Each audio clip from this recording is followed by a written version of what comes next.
From an odd-shaped Bergen, with a little bit of expert assembly, in just a few moments you have HVMSL, High Velocity Missile Shoulder Launched. Target.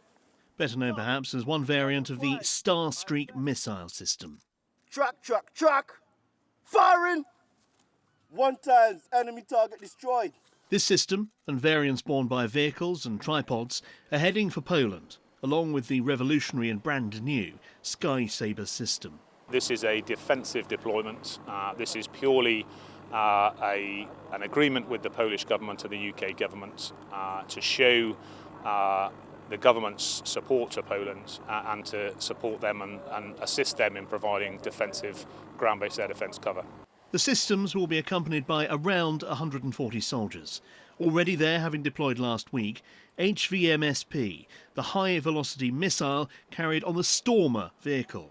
5.5 kilometres max range with 8 missiles ready to fire and 9 replacements. Designed for defence against low-level attack aircraft and helicopters, and great for moving about. On the battlefield we can go pretty much anywhere as long as the vehicle is able to get to that location.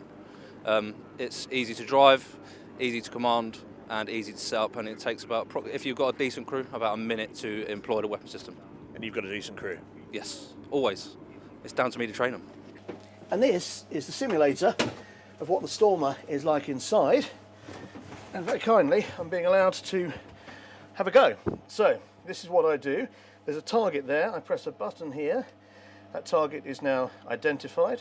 I move my joystick around, get it in position, press again, and now I'm locked onto that target. But I need to find out whether this target is friendly or foe, so I use an IFF check, press that button down.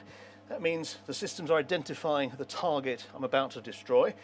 It is something I can go for. So, system on, and then I have a very short amount of time by which to destroy that target. Once I flick this up, and there we go. The missiles are launched, and the target is destroyed. The Stormer system is an interim measure until Sky Sabre gets there. Only officially unveiled a few weeks ago as a replacement to the 50-year-old Rapier system, it's as good as it gets. 16th Regiment Royal Artillery operate it. Their commanding officer, Major John Axel, explained Sky Sabre's capabilities. You have the intelligence part of it, which is the control node. That is the Surface-to-Air Missile Operations Centre.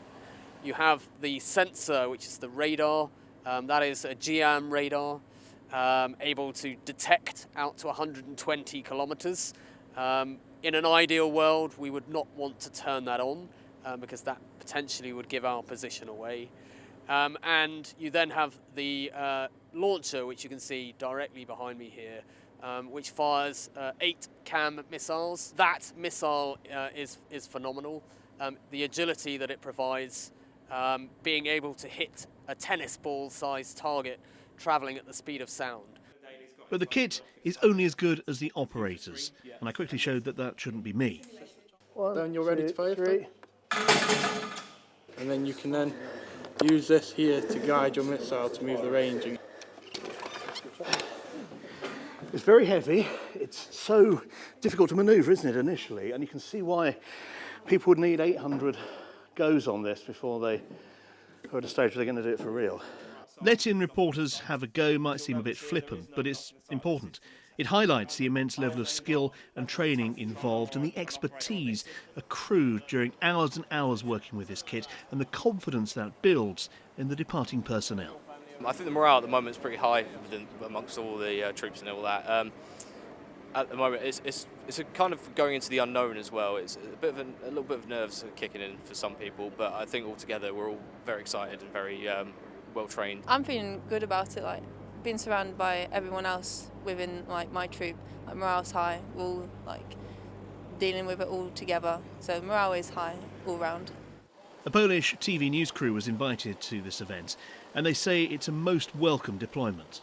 Current situation eastern from Poland makes a lot of people concerned about the future. They're asking the question how safe we are. So I suppose now when we get the American Patriots and we get the Sky Sabre, it will calm a lot of people down. It also shows us that the NATO alliance is investing in Poland, which is good. The army isn't saying how many of each piece of equipment is heading to Poland, yet they want to hammer home that it's purely for defence. Tim Cooper, Forces News, Baker Barracks on Thorney Island. If you enjoyed this video, don't forget to like and subscribe.